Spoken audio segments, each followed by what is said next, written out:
se ha convertido en un país, digamos, en un consumidor importante. De América Latina les puedo decir que aparecen Costa Rica, Chile, Argentina, Uruguay. Son los países que aparecen mencionados con consumos. Uruguay tiene 1.8, Argentina 1.67, Chile 1.38 y Costa Rica 1.33 de la total producción, digamos, que se hace. Entonces esto sí, digamos, a mí me llamó la atención. Inmediatamente entonces me fui a buscar datos de salud. Y efectivamente hay un reporte, ¿verdad?, de muchos casos en donde en la autopsia que se le hace a los cuerpos una vez que fallecen se han encontrado residuos de droga, lo cual supone que la mortalidad también se ha disparado por exceso de consumo, digamos, de la cocaína en un país como Costa Rica. Ahí estuve viendo los datos. La salud pública de los costarricenses está, digamos, en un grave riesgo, además entonces ya del tema de la seguridad. Entonces vean ustedes qué importante tener que actuar coordinadamente, ¿verdad? De Costa Rica quería decirles, ¿verdad?, que hay estudios muy importantes que se han hecho, ¿verdad? Hay una buena cartografía. Aquí, digamos, las distintas fuentes han investigado este tema. Algunos periódicos han producido notas interesantes, ¿verdad? Y entonces aquí focalizan, digamos, los puntos, digamos, de mayor consumo de cocaína, digamos, en Costa Rica. Entonces hay un foco, digamos, acá en toda esta zona del Golfo de Nicoya, ¿verdad? Acá, Golfo de Nicoya, ¿verdad? Evidentemente el Valle Central, la capital, ¿verdad? Y Alajuela, Heredia, todas las zonas urbanas, ¿verdad? Toda esta parte del Valle Central. En el Pacífico Sur, ¿verdad? Toda esta franja, ¿verdad? Es lo que llaman, digamos, franquicia salatica, donde operan grupos, digamos, organizados, ¿verdad? Y por otro lado, en el Caribe, en esta zona del Caribe, ¿verdad? Ahí también entonces operan esas franquicias. Entonces, el tema es un tema que se las trae, digamos, en términos de lo que es entender la lógica. Y esto, lo que quiero digamos, yo empecé por hacer una búsqueda porque me llamaba la atención que históricamente se ha dicho que Costa Rica es la bodega del mundo. En realidad, pareciera que eso fue más hasta, digamos, unos años atrás. Ya hoy día, tanto los colombianos como los mexicanos han diseñado otras rutas. Entonces ya la ruta terrestre no es tan importante como las rutas marítimas y las rutas aéreas, ¿verdad? Entonces nosotros, claro, teníamos básicamente, digamos, la frontera con Panamá, ¿verdad?, que es una de las fronteras, y sobre todo esta zona de acá, que es limítrofe con Limón, ¿verdad? Luego Paso Canoas, ¿verdad? Ok, entonces, digamos, la droga entra por todos estos lados, ¿verdad? Todavía hay mucho que entra por tierra, ¿verdad? Y hacía todo un recorrido. Por el Caribe siempre era mucho más fácil, ¿verdad?, atravesaba todo Costa Rica, ¿verdad? Entonces, digamos, porque históricamente la mayoría de los estudios ha enfatizado a Costa Rica como un país, digamos, por donde atravesaba la droga, ¿verdad? Digamos, y efectivamente, digamos, si ustedes, y estuve revisando los datos también de incautación de la droga, hay algo muy interesante, digamos, en las incautaciones. Hoy día con respecto, digamos, a las primeras fechas de incautación, que son más o menos por ahí de 1986, en esa fecha exactamente lo que se logró incautar fue 2 toneladas, ¿verdad? Pero digamos el flujo, digamos, empieza a fluir, digamos, luego hacia los Estados Unidos, y la curva, ¿verdad?, va en constante aumento. Llega el año 2021, y en el 2021, digamos, empieza, digamos, la curva a bajar, digamos, ha venido bajando en cantidad, digamos, lo que se incauta. Y entonces ahí hay 2 elementos que podrían explicar eso: que ya no se incauta tanto porque mucho queda para el consumo nacional. Y luego la otra hipótesis que utilizan los investigadores es que se incauta menos porque se usan otras rutas, y ya entonces no toda la cocaína atraviesa, digamos, la parte, digamos, emergida de Costa Rica. Las carreteras, no usa las carreteras de Costa Rica, usa la vía del Pacífico, es lo que más les interesa a ellos. Por eso aquí hay un punto muy importante, ¿verdad? La vía del Pacífico, y ahí, digamos, van tanto a Asia como van hacia los Estados Unidos, ¿verdad? El Caribe, sí, hay un punto acá por el tránsito digamos, que va directamente hacia Nicaragua, y ese tema también está, digamos, presente en el análisis que hay que hacer. ¿Por qué cambian también todas esas estrategias, digamos, a partir, digamos, entre la década del 80 y el 90? Bueno, por 2 elementos importantes. Los 2 países fronterizos, Nicaragua y Panamá, en algún momento tuvieron, digamos, gobiernos que favorecieron mucho el narcotráfico. En Panamá, ¿verdad?, ustedes lo saben, con el general Noriega, ¿verdad?, que incluso estuvo prisionero en los Estados Unidos, ¿verdad? Entonces hay un periodo en donde el ejército panameño, digamos, se abre, digamos, al tránsito de cocaína y de armas, digamos, para el resto de Centroamérica, que está viviendo, digamos, la crisis en Salvador, la crisis política entre la izquierda y la derecha, y igual la crisis política en Nicaragua, ¿verdad? Es decir, es la Centroamérica del famoso Plan de Paz, ¿verdad? Estamos hablando 1986, 1990, 95, por ahí, ¿verdad? Eso reconfigura un poco digamos, ahí es un periodo de mucha fuerza,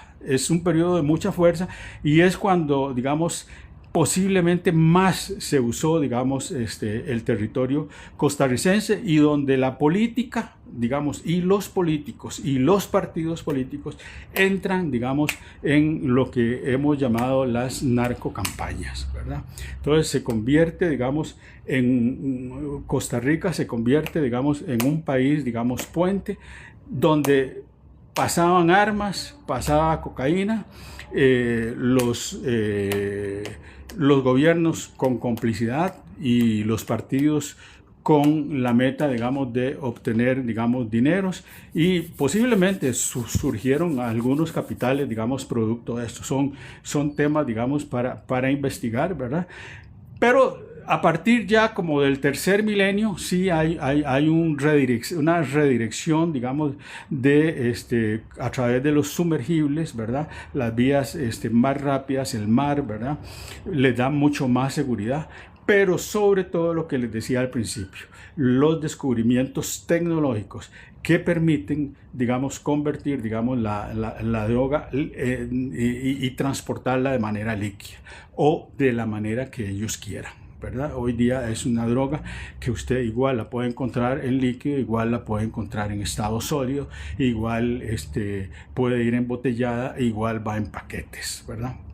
Entonces, digamos, todo esto, porque esto ha moldeado mucho nuestra vida política, toda vez que, como hemos hablado, ha habido, desde 1986, digamos, ha habido, digamos, una mirada política cómplice, ¿verdad?, del bipartidismo de los partidos Liberación Nacional y la Unidad Social Cristiana, y nosotros los ciudadanos, digamos, muy alejados de esta realidad que es la que hoy día a mis ojos, digamos, es el eje central. De hecho, ayer estuve escuchando en la conferencia de prensa, digamos, los datos que estaba dando el ministro de Seguridad, que era interesante. Cómo se ha transformado, digamos, la política de seguridad y los cuadros que él presentó. Por ejemplo, habían mucho menos hurtos en la calle, ¿verdad? Es decir, hoy día la gente se siente insegura, pero no es porque la vaya a ser víctima de un hurto. No, la gente se siente insegura porque tiene un inmenso temor de una balacera. Porque hoy día esos son los grandes problemas, y esos problemas están, digamos, focalizados en esto que hemos llamado, digamos, las franquicias. Cuando se dice franquicias es, digamos, sabemos que en el sur de la capital operan varias franquicias de esas, en el Caribe operan una franquicia, y son grupos familiares, ¿verdad?, que se apoderan, digamos, de la distribución tanto internacional como de la distribución para el mercado interno, ¿verdad? Incluso es hasta interesante. Ya en la literatura se publicó, digamos, la primera novela que habla, digamos, de una familia que es afectada por el narcotráfico, la universitaria que no quería estudiar. Escrita justamente por un sobrino de José León Sánchez, una estupenda novela que se las recomiendo para los que les interesa eso, y justamente el contexto de esa novela es Río Cuarto de Grecia, donde vive este muchacho, el escritor, pero él muy joven se traslada a vivir a esta zona de Guapiles, de Siquirres, toda esa zona, digamos, del Caribe. Y entonces vean ustedes, ya está la novelística costarricense es tocada por un tema de esa naturaleza, lo cual nos habla, digamos, para que aparezca ya un escritor con un tema como ese, ¿verdad?, que es una médica, digamos, que va a estudiar a Inglaterra, regresa a Costa Rica, en Costa Rica conoce, digamos, al personaje, bueno, los dos son personajes centrales de la obra, ¿verdad?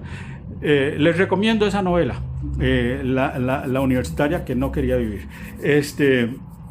Y es muy duro la narrativa, pero es exquisita, digamos, en los detalles del consumo y del deterioro, digamos, que van sufriendo, digamos, las personas, ¿verdad? Entonces, les he dicho cosas que a mí me parece que son nuevas.